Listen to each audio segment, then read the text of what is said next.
the Rebbe is not forgotten, which is one important thing.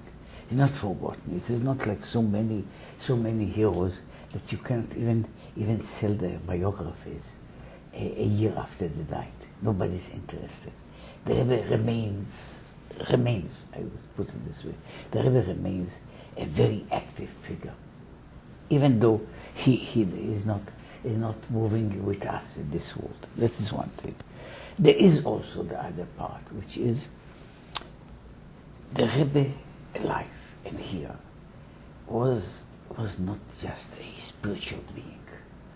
He was in many ways what I try to call it in a book. He was a king. He was a commander of an army. And he made people move. Now he is becoming, so to say, a little bit spiritualized.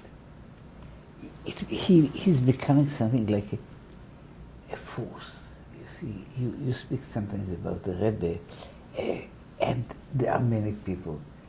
And incidentally, those people are not necessarily Chabad people or religious people, but many people who are not religious at all. But he becomes, the Rebbe has a figure now, like Eliyahu Hanavi. That's what he becomes. What appears is a picture of something that's almost a supernatural being. And so the Rebbe is therefore becoming very much as if you may call it, it's perhaps not the right jargon, a mythical figure. When you speak now about the Baal Shem Tov, the Baal Shem Tov is not a person that you are going to meet and to have a chat with. Baal Shem Tov is almost a power of nature. So the Rebbe becomes more and more like this.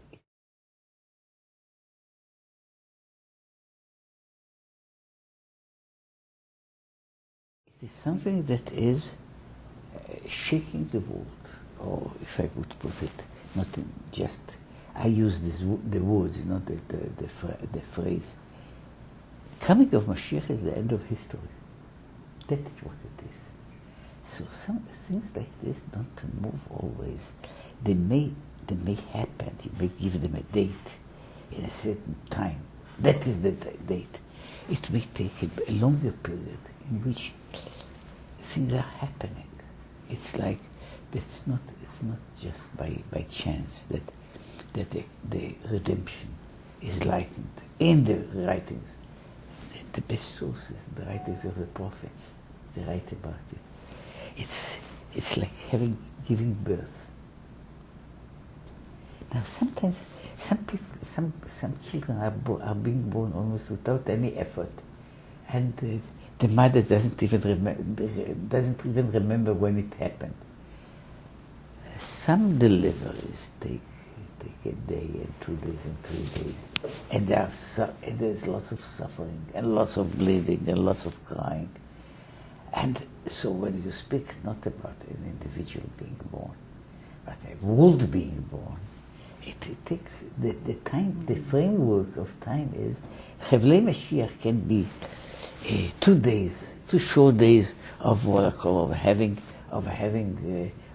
all kinds of heavenly signs, or it can be 30 years of pushing it. I don't know but I know about women that had the experience. They didn't like it, but this. I mean, it's exactly these are the words that the prophets use, not once. So that's what I'm saying. It's perhaps not a fast delivery, and the growth of Islam is again, it's something that's happening, but it's happening. It changes also the world. It's not always, we are sometimes caught by the edges of it, but things are happening. Things are happening in the world, and there is a power coming, which, see, if I would say, not in the language, but the notion of the Rambam, see, a stronger monotheism is coming into the world. A stronger? Monotheism is coming into the world with Islam. I heard it from some individuals that really knew it because they heard it from the Rebbe himself in different times. The Rebbe pointed out many years ago, not just close to his departure, but many years ago, that they are underestimating the importance of Islam. The Rebbe said it to some of his chief commanders, that you should put it in statements. You should take it into account. See, it is interesting and for some reason not well known, but it is clear and true, and I can give you the sources for that.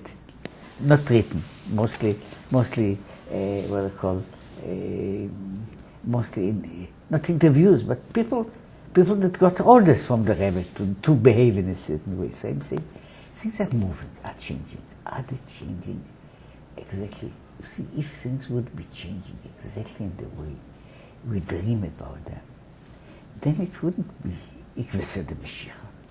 It will be the coming itself. You see, the coming. You see, sometimes it is. Sometimes we hear the steps from a distance, but when we see the imprints before us, that is much closer. We don't come to this point, but we came into other points. We can look. You may say humanity didn't conquer disease in general, but it has. People are living now. To speak now about living to 120 is no longer a joke. Right. So things are changing.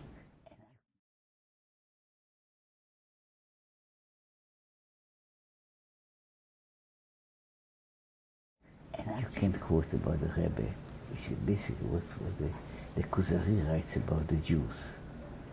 It's like the heart in the body.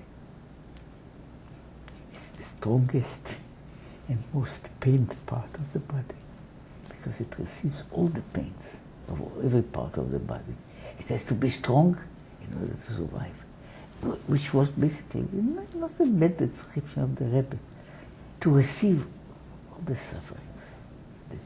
And we never, people don't know, but the Rebbe knew what. See, I'm walking in the street, and my neighbor is smiling, well dressed and so on. And so I say, okay, he is a lucky person.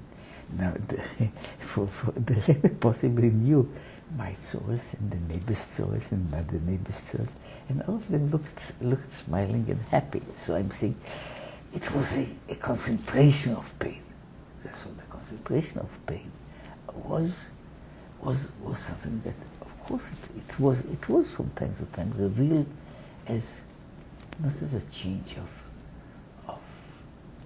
about hope, because the optimism, and I think it's a good definition of the optimism was not saying all is right and all is well. It said, we can make it better. Optimism was, for the Rebbe, wasn't a point of view of seeing a rosy existence, but really of trying to create a better future, fighting for it, working for it, and pushing people to it because he believed that it can be pushed. Even his that statement of his, which is, you may say on one hand it was a statement of deep despair, but it's not just of deep despair. It wasn't despair. It was in one way, you may say, the Rebbe says, I cannot do anymore. I did to the utmost of my ability, but it doesn't give up the desire and the orders and the dream and the ideas. Which means what the Rebbe does is says, I try to do on my own what I could. So I'm giving into your hands something which I believe that can be done.